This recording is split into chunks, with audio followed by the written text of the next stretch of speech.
What's going on, HPP fam? Welcome back to another episode. I'm JD. There's Gio over there. And we are diving into another week's worth of work. And you guys are getting checked in right after lunch. So we got a full belly. Let's see what we got going on. First off, we got this Mustang with the nice niche wheels. I don't remember what year this thing is, but pretty clean little V6. And as you can see, I've got the headers off. And as you can see, those have been machined. The customer complaint, leaky. The other gasket is completely blown out. It's in the trash. So I went ahead and had the headers resurfaced, and then I've got new gaskets. They should be here any moment now. And then I also got some bolts because the person who did the original install left the studs in places that the studs cannot be left in, and that was another thing, the reason why these were not making a good seal. So I've removed the studs that are a problem, left the studs that are not a problem, and we're going to get these shorty headers reinstalled and get this customer back on the road without a giant freaking exhaust leak. Also, in the meantime, Gio, he already did brakes. Let me step outside. He already did brakes on this Charger outside. Oh, there's Nala going for a walk. So we did the pads and rotors all the way around on this Charger this morning. Gio got it all wrapped up. So this one's going home. And then you see we got Bowser on the dyno. We may start tuning on that one this afternoon. But we also have a Ram that got dropped off for a tune that is definitely more than a tune. But we don't know what yet. We're diving in. This thing's been to 2 other shops. Customer gave me a big long story about all the things that he's dealt with this truck. And we've heard these stories before, so we're going to do our due diligence. We're going to tear it all apart and make sure all the work was done right.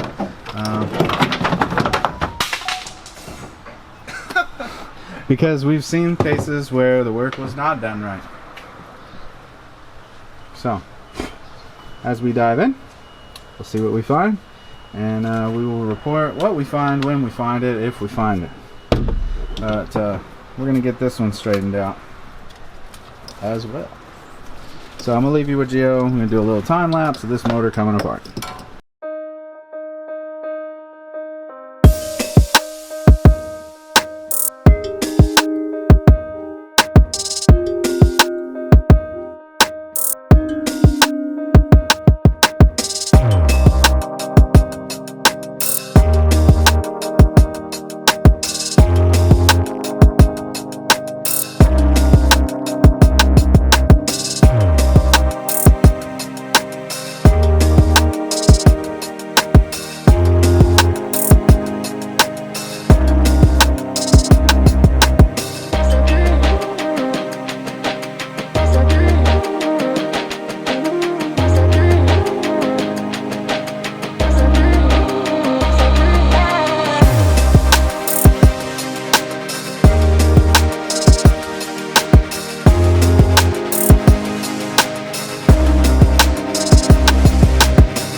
So guys, I just wrapped up another one of our American truck / direct connect installs on this I think it's a 2017 GMC, maybe a 2018.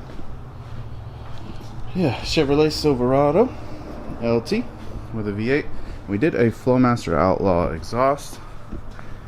Basically what that entails is cutting out the factory muffler, removing the tail section, and then installing this new section with a turn down.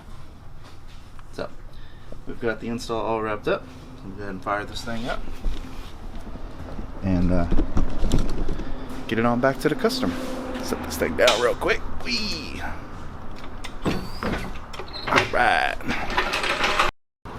So guys, we didn't film much yesterday, but we've got the estimate of what repairs need to happen to our Corvette here. We need a new belt, that was put in the quote, and the passenger side axle needs to be replaced. So we're gonna get those things ordered. And then yesterday Gio got our new JVA long tube headers installed, and then we just wrapped up re-welding right here to attach to his exhaust, because he had this on his old headers and that would not, that is some cobbled, you know, see it's welded 1, 2, 3 times. Somebody did that to the header to make that work. These are stainless works headers. So what we did was, with these JVAs, they come with the flange, so we were able to lop the old stuff off and then weld that flange on, and now the exhaust is connected on both sides. The next thing with this car that we got to figure out is it has an air leak on the air ride system on it. So now that we've got the long tube headers done, Gio's going to wrap up the exhaust and get everything taken care of underneath the car, and then we'll go down, get the car started, and charge the air system, and come back up in the air, whatnot, and find whatever we've got going on for a leak. It's got a pretty severe leak in the back of the car somewhere, so we'll be finding that out. And then I know your guys' favorite Challenger, Johnny's 392 Challenger is in. We've got the intake off, got the injectors out being cleaned, and then something that's a little bothersome with these Holley snipers, and this may be another one of the reasons why they quit making them, is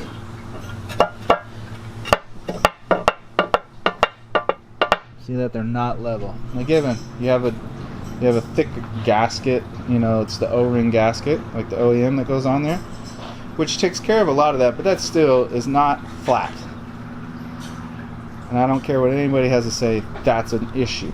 So I'll let you guys know what we come up with on that as far as solving that problem.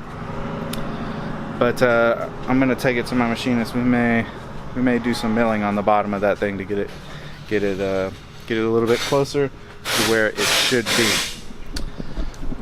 Also, in the meantime, we're gonna address a few other issues that the car has that we were just kind of like, whatever, we'll come back to it. Now's the comeback to it. So we're going to be changing the coolant reservoir, because that's actually the wrong one. This car is a 2013 and that's off of an 18. So the bottom line goes out the wrong way instead of going back, and so we have like extra hose and some extra clamps and fittings making this work.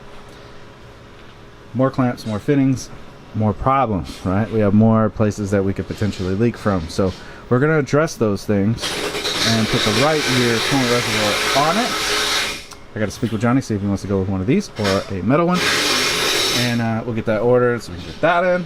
We're getting the injectors clean. We're working on the intake manifold, making sure it's flat, so that way we get a perfect seal on the engine. And then we're also going to finish upgrading his fuel system, which means getting his DW fuel pump system installed in the car with the return line.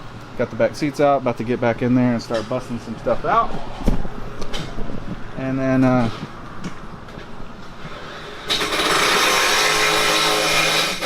we'll blur out the other half of his trunk, because he did some of his own wiring, and I put my boy on blast. But yeah, don't be doing that stuff. Anyways, so we got to remove the booster pump out of this thing, and then we're going to be installing our Racetronics dual fuel pump relay control harness. So basically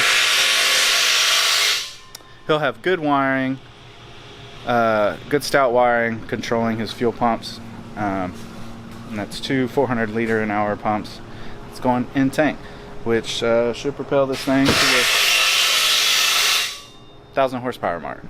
So let's dive into pulling that stuff out and get ready to put our new module in.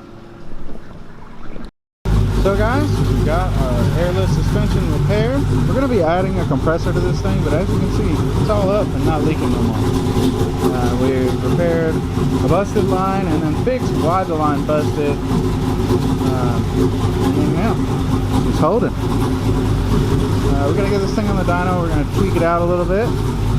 See if we can't crank a few more ponies out of it. Yeah, once we get the new compressor, we'll add that in there so that way it airs up even faster. And then this thing can go back on home. So I wanted to take a quick second, guys, and discuss an issue that I think, well, this is my opinion on why Holley stopped selling the EFI Sniper. This may be slightly controversial, or people may think I'm full of crap, but it's one of these 3 or 4 things. One, they were having a manufacturing. I swear Gio knows when I'm talking. He wants to make noise.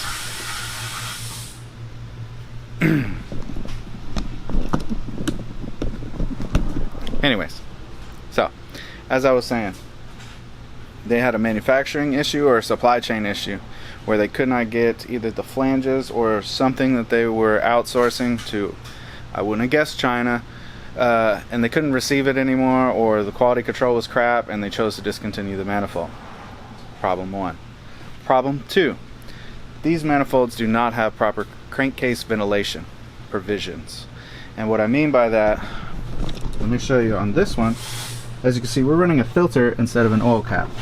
We're doing that so that way this engine can breathe. The only port that Holley supplies you for crankcase ventilation with this intake is this port right here.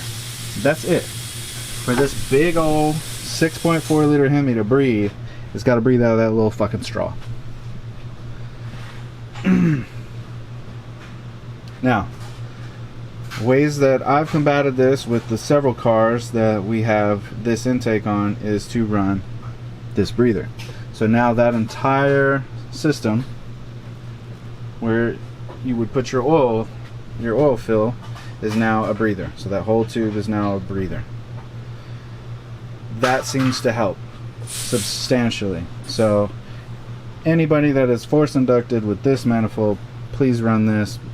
If you haven't already noticed you have issues with leaking gaskets or even pushing out of a front or rear main seal because the engine can't properly breathe. That's the second thing. And then the third thing is its sealing. Now, a lot of your aftermarket intakes that are sheet metal run the 6-1 manifold gaskets. So that way they don't have to machine anything. It's just a mating surface. The Holley ones are machined with a CNC, so that way you can run the OEM gaskets, which is great. However, it doesn't matter if the intake manifold is not flat. Every one of these Holleys and almost every single one of the sheet metal aftermarket intakes I've ran across, except for Plasma Man, has not been level if I put it on a level surface. If they're impregnated, where you can run the gaskets, that's not as big of an issue because you have, you know, the thickness of the gaskets to take it up, and when you bolt the intake manifold down, it kind of squares it up. But that can also create issues. I've had cars that have had misfire issues, or one side of the motor running, different AFRs, you know, you reading off the O2s, due to these aftermarket intakes not sealing. So I think before it became a big problem, and I don't know how many of you guys are out there running this manifold. I know our shop has at least 5 cars if not more, that are running around on the streets with this manifold, whether it be naturally aspirated or forced inducted. But yeah, and it's a beautiful manifold, and it fits under the hood. You know, everybody loves it for that. So let me tell you what we've done. So in cases where they have not been flush, I'm going to post a video right here. This is a belt sander, a giant one that machinists have, that they can quickly mill down heads or whatever they need to get flat, but they need a big surface area to do so.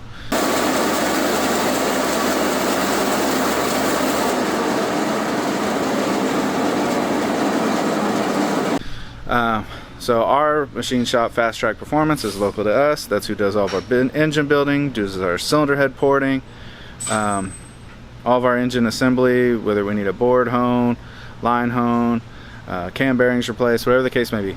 That's our go-to shop. They've been our go-to shop for, I want to say, going on 8 years now, maybe longer, and they do a phenomenal job.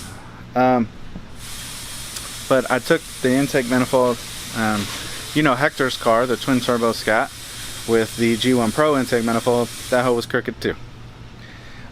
We got that one surfaced out and got it flush, and now it seals good as well, but we did have problems with that, I believe last year or year before last, with that manifold.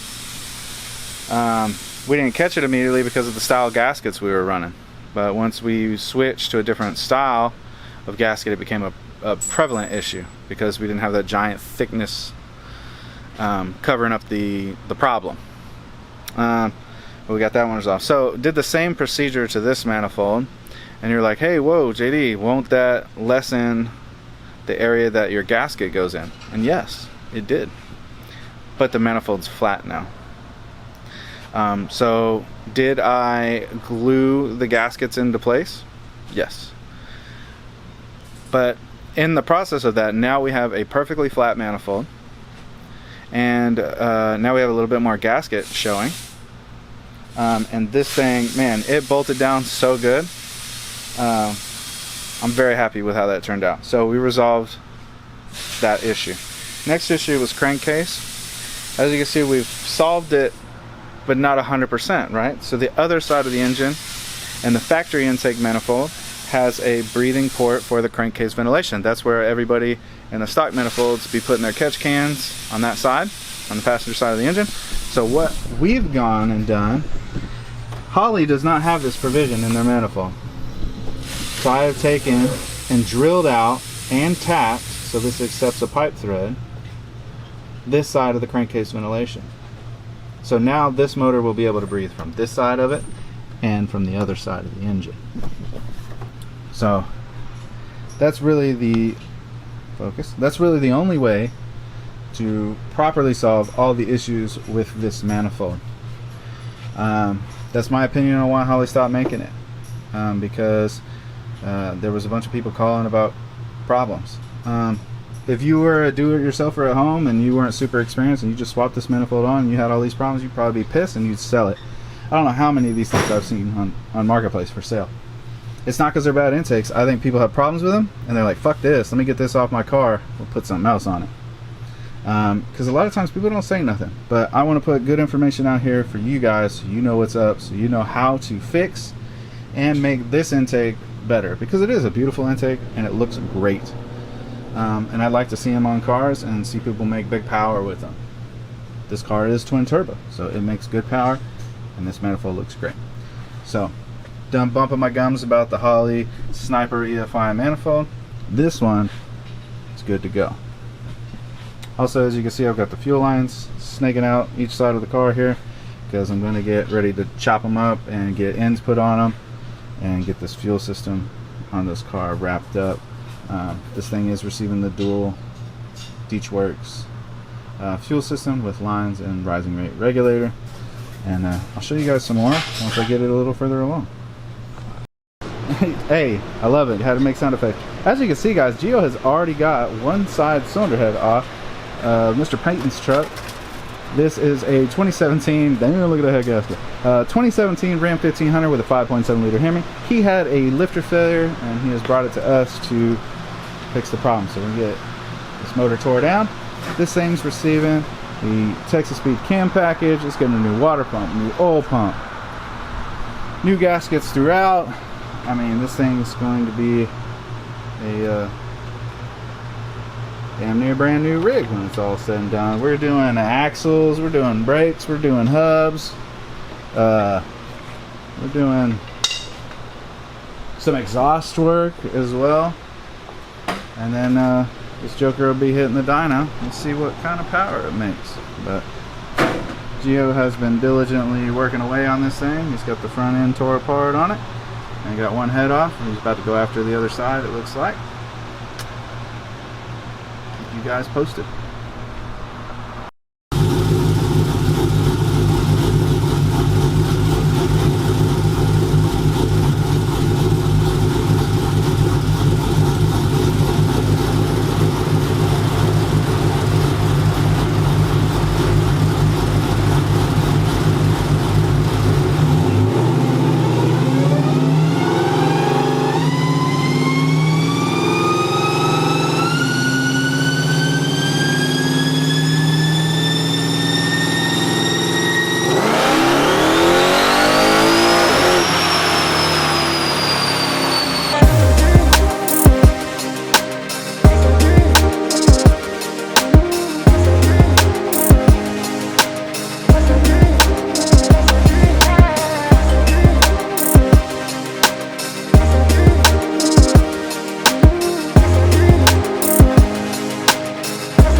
Thanks for sticking around. Thanks for watching.